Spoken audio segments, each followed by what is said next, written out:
2 minute. Camera सगळ्यांकडे आहे? कोणाकडे कॅमेरा नाही आहे? ज्याच्याकडे मोबाईल आहे मोबाईल पण काढून घ्या.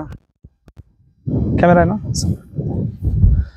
आपण इथे आलेलो आहे फोटोग्राफी कार्यशाळा आणि चिखलदरा नंदनवन फिरायसाठी आपण आलो आहोत. म्हणजे आपलं चिखलदरा पर्यटक म्हणून सुद्धा आपण इथे आलो आहोत. आपल्याला चिखलदरा पण पाहायचा आहे आणि सोबतच आपली कार्यशाळा ज्याच्यासाठी आपण आलेलो आहोत त्याच्यासाठी यायचं आहे.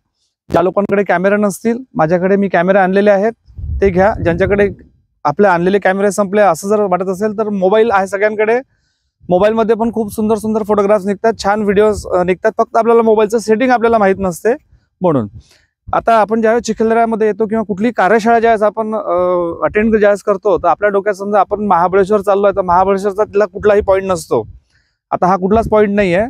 आपण फोटोग्राफी कुठे चालू करतो जिथे आपल्याला लोकेशन भेटते.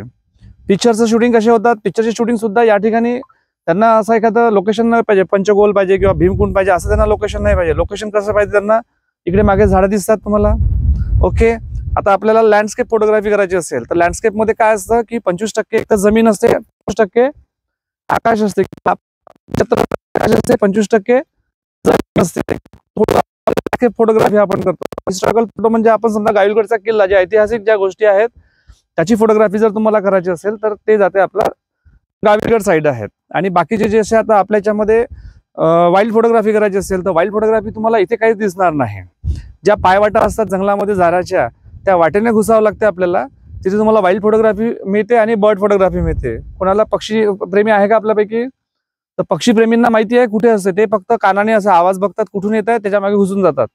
ते हे पाहत नाही की इकडे जंगल आहे की काय आहे. फक्त त्यांना पक्षी सुद्धा माहित राहतात की हा पक्षी कोणता आहे. तर ती फोटोग्राफी ते करतात. आता आपल्या या लोकेशन मध्ये आपण ज्यावेळेस लँडस्केप फोटोग्राफी करतो तर लँडस्केप फोटोग्राफी करत असताना दूर काहीतरी असा एखादा कलर्स त्याच्या तो अधिक चांगला असतो. आता हे टेम्पल आहे, सोनेरी आहे, या एवढ्या ग्रीनरीमध्ये हा कलर एक वेगळा दिसतोय ना. तर लोकेशन असं निवडलं जाते. आता आपण याच्या खालच्या साईडला पण आपण जाणार आहोत. फक्त एक काम करायचं की कोणीही पाण्यात वगैरे काही उड्या मारायच्या नाही. सगळे सोबत आलेलं आहे, सगळ्यांनी आपल्याला सोबत जायचं आहे. आपल्या याचे सब्जेक्ट कोणते कोणते आहेत? निसर्ग आहे, दुसरा कोणता आहे पटपट सांगा? वाईल्ड लाईफ फोटोग्राफी आहे, पुन्हा अजून काय आहे? बर्ड फोटोग्राफी आहे, लँडस्केप आहे, हा आर्किटेक्चर फोटोग्राफी आहे अजून. तर आपल्याला हे सगळे विषय जे आहेत चालता फिरता आपल्याला कव्हर करायचे आहेत. सोबत सगळ्यांनी सोबत जायचं, सगळ्यांनी सोबत यायचं. ज्यांच्याकडे मोबाईल आहे आपल्यासोबत राहुल सर आहेत जे आपल्याला परतवाड्यावरून जोडलेले आहेत.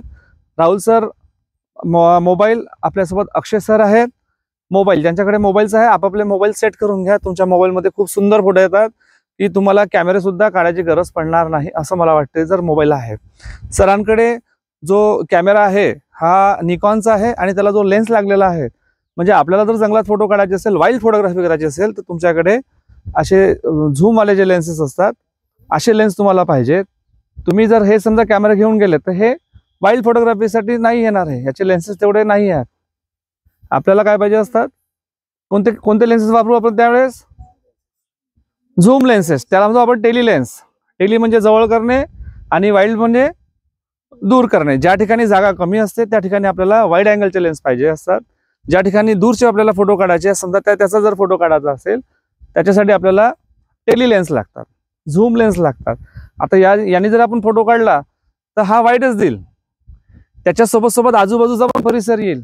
पण याने जर समजा काढला किंवा आपल्याकडे अजून लेन्सेस आहेत हे लागलेले आहेत. आता तुम्ही शूट करत असताना, फोटो काढत असताना या कॅमेऱ्यातून पाहायचं किती क्लोज येऊ शकतो आणि मग हा कॅमेरा घ्यायचा याने किती क्लोज येतो. तुम्हाला डिफरन्स लगेच माहीत पडून जाईल. आपण क्रिकेटची मॅच ज्यावेळेस पाहतो ग्राउंडच्या बाहेर जे लागलेले असतात कॅमेऱ्याची बॉडी जी आहे ती स्वस्त राहते. महाग काय असतात त्याचे? लेन्सेस असतात. लेन्सेस 25, 30, 40 लाखाचे लेन्सेस असतात, त्याहीपेक्षा जास्त. कॅमेरे 3 टाईपचे येतात, बेसिक कॅमेरा, क्रॉप्ड कॅमेरा आणि फुल फ्रेम कॅमेरा. जे प्रोफेशनल फोटोग्राफर आहेत हे सगळे लोक फुल फ्रेम कॅमेरे वापरतात. फोटो बेसिक कॅमेऱ्याने पण लग्नाचे निघतात, क्रॉप्ड कॅमेऱ्याने सुद्धा लग्नाचे फोटो निघतात आणि फुल फ्रेम कॅमेऱ्याने सुद्धा फोटो निघतात. पण जास्तीत जास्त आता जी नवीन पिढी आलेली आहे हे क्रॉप्ड कॅमेरा वापरत नाही, हे सरळ फुल फ्रेम कॅमेरा वापरतात. कारण पहिले आपल्याला कॅश देऊन कॅमेरा घ्यावा लागत होते. आता बजाज फायनान्स आहे, HDFC आहे, तुम्हाला सगळेजण फायनान्सवर कॅमेरा देतात. म्हणून स्टुडंट्स काय करतात, फायनान्सचे कॅमेरे परचेस कर लेते हैं. और बाद में वो कैमरे वैसे ही पड़े रहते हैं। ऐसा नहीं करना है हमें। हम फोटोग्राफी कौन सी करने वाली है वो हिसाब से हमको कॅमेरा परचेस करना आहे।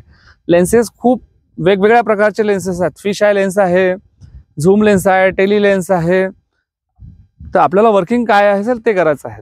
आता आपण इथे आहोत, कोणाला काही प्रश्न असेल तर तुम्ही मला ते विचारा, म्हणजे मग आपण इथे निराकरण करू आणि आपल्या कार्याला सुरुवात करू लगेच। काही कोणाचा काही क्वेश्चन आहे इकडे?